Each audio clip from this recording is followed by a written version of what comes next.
All right, today we're going to tackle one of history's biggest, most tragic questions. We're looking at the 1930s and how a series of diplomatic failures paved the road straight to World War II. Let's see how it all went so terribly wrong. I mean, think about it. World War I was so horrific, they called it the war to end all wars. And yet, just 20 years later, the world plunged into an even deadlier conflict. So how on earth does that happen? That's the big question we're unpacking here. And to really get a grip on the 1930s, we have to rewind a bit, back to the end of the Great War, and the really shaky peace that came after it. You see, the Treaty of Versailles was supposed to guarantee peace forever, but instead, it kind of just planted the seeds for the next war. For countries like Germany, it was a source of massive resentment. And for the winners, like Britain and France, the memory of the sheer slaughter created this paralyzing fear of ever going through that again. And you have to remember, Europe wasn't just divided by borders on a map. It was fractured by completely opposing ideas about how the world should work. Okay, so look at this. This slide really breaks down the impossible situation Europe was in. On one side, you've got the Western democracies. They are so traumatized by World War I, they will do almost anything to avoid another fight. On the other side, you've got the Soviet Union. The West sees them as this huge, untrustworthy threat. So an alliance against a common enemy? Nope, not going to happen. This deep division basically created a giant power vacuum right in the middle of Europe. And guess who stepped right into that vacuum? Fascism. The regimes in Germany and Italy weren't just talking a big game. They were actively rearming, breaking treaties left and right. Their whole ideology was built on military might, on expanding their territory, what the Nazis called Lebensraum, or living space, and it was all justified by these ugly, racist ideas about dominating their neighbors. This was the threat, plain and simple. So you've got this clear and present danger rising. How did the democracies respond?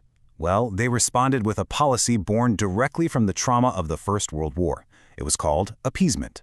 It sounds kind of simple, right? Appeasement. You just give the bullies some of what he wants and hope he'll be satisfied and leave you alone.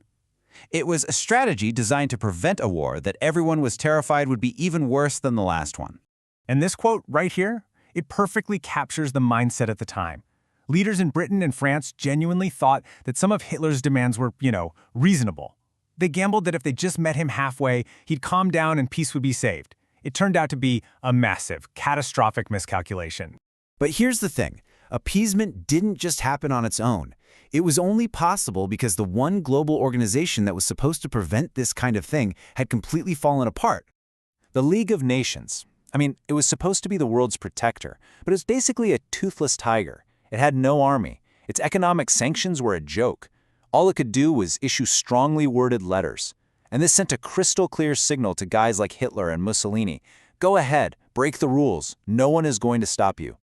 Okay, so the stage is set. The world's policeman is off duty, and the democracies are desperate to avoid a fight. Now, watch how the dominoes start to fall, one by one. It all starts to unravel right here. First, Italy just walks into Ethiopia in 35. The League does nothing. So in 36, Hitler, who's been watching all this, decides to test the waters. He marches his troops into the Rhineland, a huge violation of the treaty. And what happens? Crickets. He knew then he could get away with more. So Austria was next, and then came the absolute peak of appeasement, the Munich Agreement, where Britain and France literally handed him a chunk of Czechoslovakia, just praying he'd finally stop.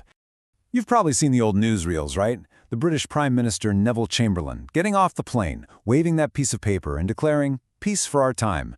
But just a few months later, Hitler ignored the agreement and took the rest of Czechoslovakia anyway.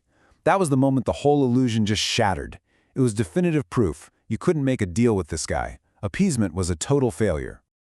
So, with diplomacy completely in ruins, the final, most shocking piece of the puzzle falls into place. An alliance so cynical, so unthinkable, it made war absolutely inevitable. In August 1939, the world's jaw just dropped. Nazi Germany and the Communist Soviet Union, two mortal enemies who hated everything the other stood for, signed a treaty. Publicly, they promised not to attack each other. But the secret part? That was the real bombshell. It was a dirty deal to slice up Poland and divide it between them. And this is why it was such a game changer. Hitler's biggest military nightmare was having to fight a war on two fronts at the same time, against Britain and France in the West and the massive Soviet army in the East. And just like that, Stalin took the entire Eastern Front off the table. With his back covered, Hitler had the green light he'd been waiting for. And barely a week after that pact was signed, he made his move. The invasion of Poland was it. This was the point of no return. All the broken promises, the ignored treaties, all of it led to this moment. For Britain and France, this was the final straw. Appeasement was officially over. 2 days later, they declared war on Germany, and the Second World War had begun. So when you put it all together, you can see this clear, tragic, step-by-step path to disaster.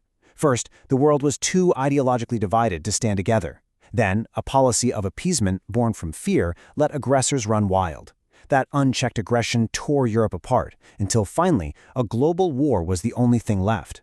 And all of this history leaves us with a really tough question, one that still feels incredibly relevant today. It's a powerful reminder of the price of fear, of miscalculation, and of what can happen when the world sees danger on the horizon but refuses to act until it's far, far too late.